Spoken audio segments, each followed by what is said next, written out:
Shalom, salam sejahtera bagi kita semua, dimanapun kita berada. Senang sekali kembali kita bertemu dalam ringkasan pelajaran sekolah sahabat kita, pelajaran yang kedua. Judul pelajaran kita pada sepanjang minggu ini adalah pelajaran sejarah dari Musa. Bapak Ibu yang diberkati oleh Tuhan, kita sudah belajar minggu yang lalu mengenai kitab Ulangan, dan masih berlanjut untuk pelajaran kita. Kitab Ulangan menceritakan bagaimana tentang Musa.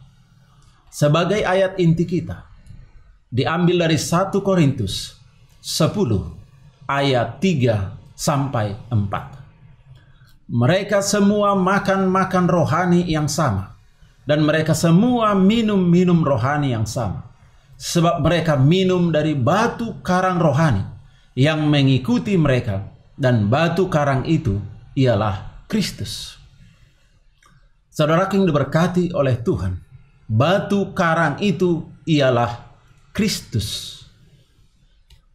Dalam pelajaran sekolah sahabat kita ini menekankan tentang Kristus.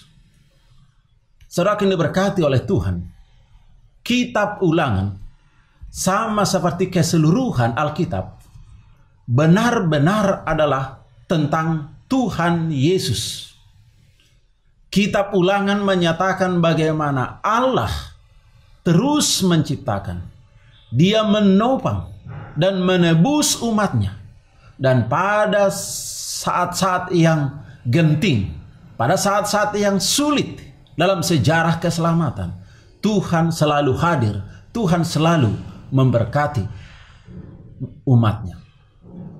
Saudara yang dikasihi Tuhan, ketika anak-anak Israel memasuki tanah Kanaan, Musa memberikan kepada mereka sebuah pelajaran sejarah, sebuah tema yang diulang-ulangi di sepanjang Alkitab. Ingatlah apa yang Tuhan telah lakukan padamu di masa lampau. Saudara yang diberkati oleh Tuhan, dalam pelajaran sekolah sahabat kita ini, kita melihat bagaimana Kristus selalu memimpin umatnya. Bagaimana Kristus selalu memimpin kita juga pada saat ini.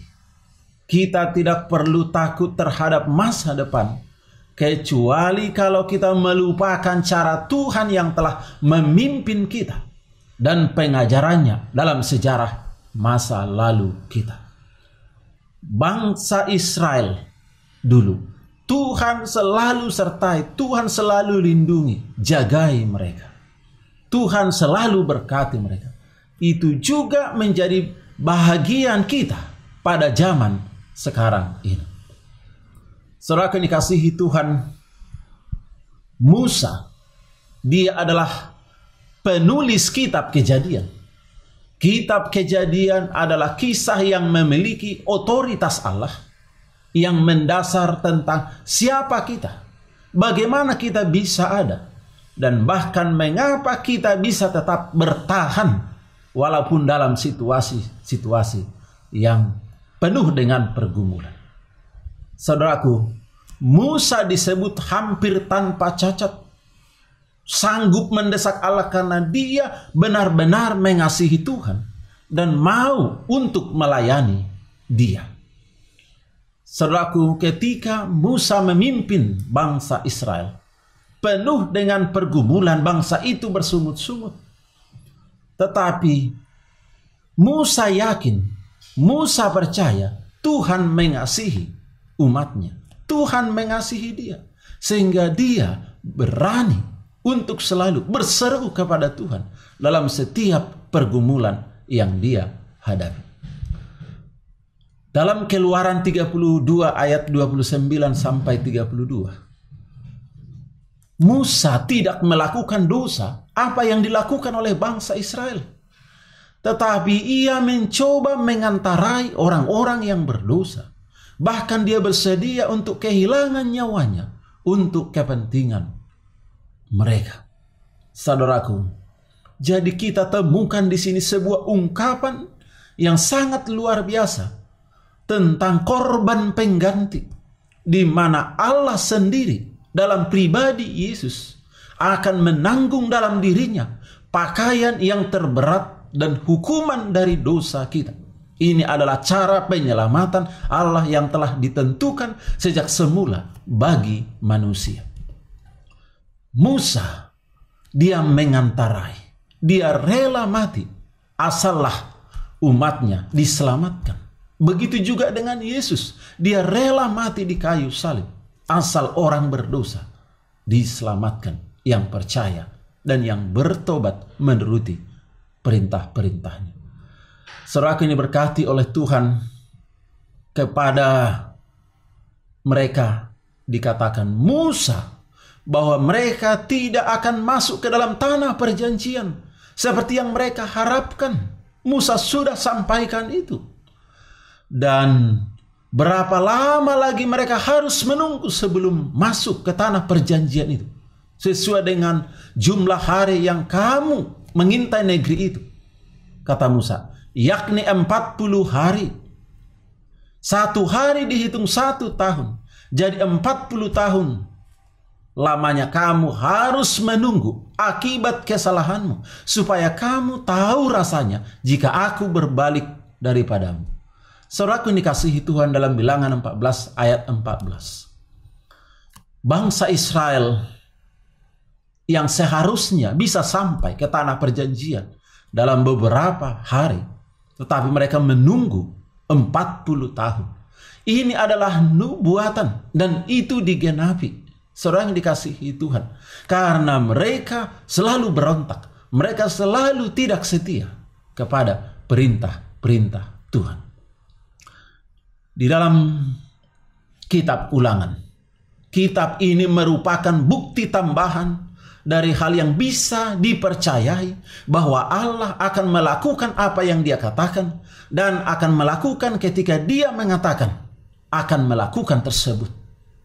Apa yang disampaikan oleh Tuhan itu pasti digenapi, pasti terjadi, karena Allah yang kita sembah itu Allah yang selalu menepati janjinya. Saudara ini berkati Tuhan, di dalam Alkitab banyak sekali janji-janji Tuhan, dan itu juga menjadi bahagian kita. Apapun pergumulan, apapun kerinduan kita, apapun permohonan kita kepadanya, Dia akan tepati kalau kita memiliki iman yang teguh dan menuruti perintah-perintahnya. Saudara ini kasihi Tuhan, walaupun di tengah-tengah penggembaraan di padang belantara, kita bisa melihat kemurahan Allah yang luar biasa.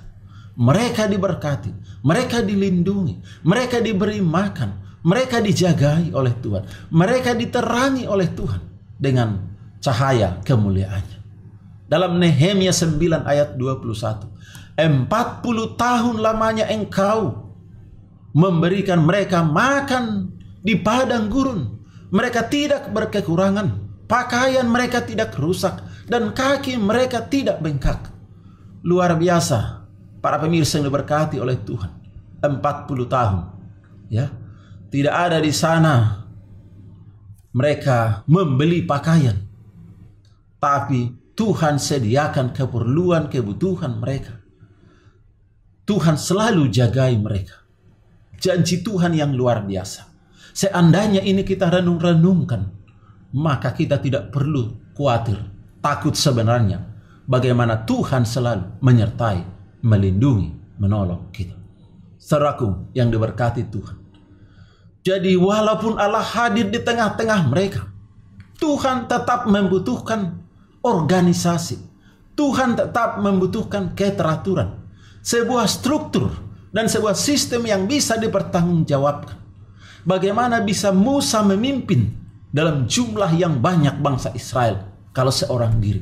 Tentu di sana dibutuhkan organisasi.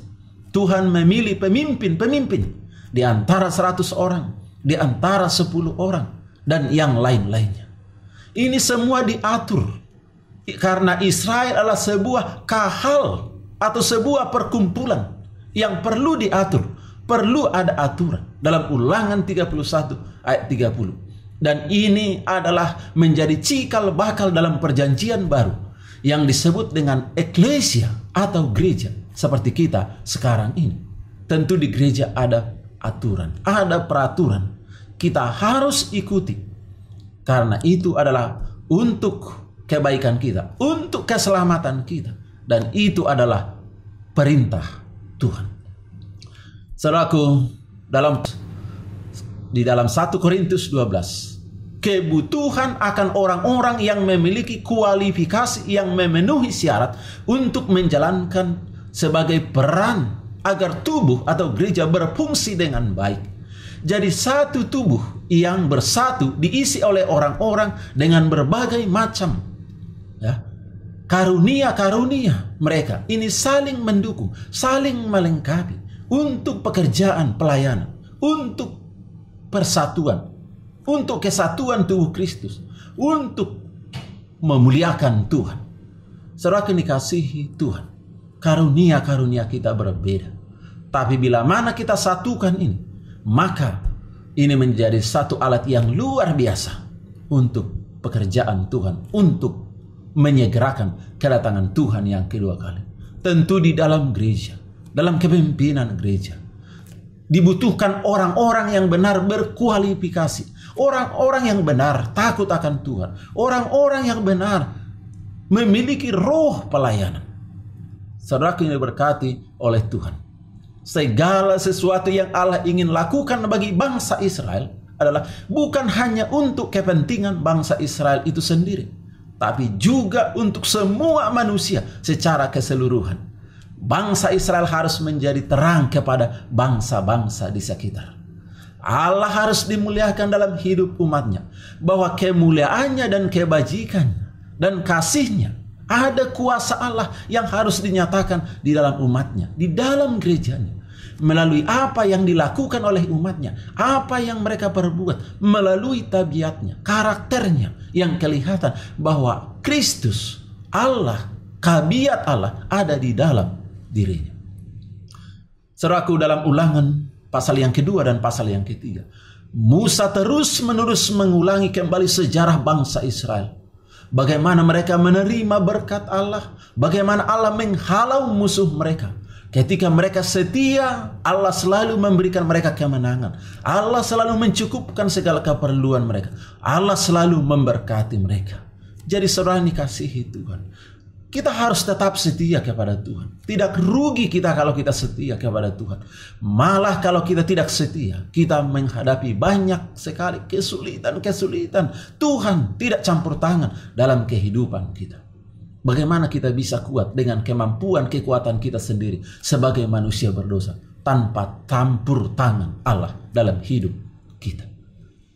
Saudaraku, Tuhan menginginkan umatnya orang-orang yang beriman. Tuhan menginginkan agar kita memiliki iman yang teguh, iman yang luar biasa. Tapi iman bukan hanya tentang Allah yang penuh kasih pada saat hari-hari yang indah. Ketika semua berjalan dengan baik, tidak ada persoalan. Ketika semuanya kita merasakan hari-hari yang indah, kita lihat di sana, oh iman kepada Allah. Tetapi bukan hanya itu saja.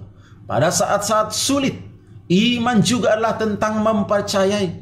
Meskipun Allah, pertolongan Allah, jawaban tentang doa kita, kebesaran Allah, kadang kita tidak mengerti dalam kehidupan ini.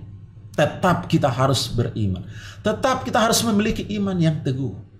Walaupun sulit, walaupun senang, apapun itu, kita harus tetap memiliki iman yang teguh. Saudara yang diberkati oleh Tuhan, dalam kehidupan kita, kita harus tetap beriman, tetap selalu bergantung kepada Tuhan. Karena itulah yang menjadi kekuatan bagi kita. Apapun pergumulan kita, apapun masalah yang kita hadapi, percayalah Tuhan akan mengasihi kita. Tuhan sudah memberkati bangsa Israel. Ini juga menjadi bagian kita. Tuhan pasti hadir. Tuhan akan selalu menolong, memberkati kita dalam kehidupan kita, dimanapun kita berada. Kiranya Tuhan memberkati kita. Kita berdoa. Tuhan Bapa di sorga, terima kasih firman-Mu pada hari ini yang menguatkan kami. Biarlah sebagaimana Tuhan menyertai umat-Mu pada zaman bangsa Israel, kami percaya Tuhan juga akan menyertai, memberkati kami dalam kehidupan kami. Walaupun banyak pergumulan, tuntun kami dengan Roh-Mu agar kami tetap setia menuruti perintah-perintah-Mu. Di dalam nama Yesus Kristus kami berdoa. Amin.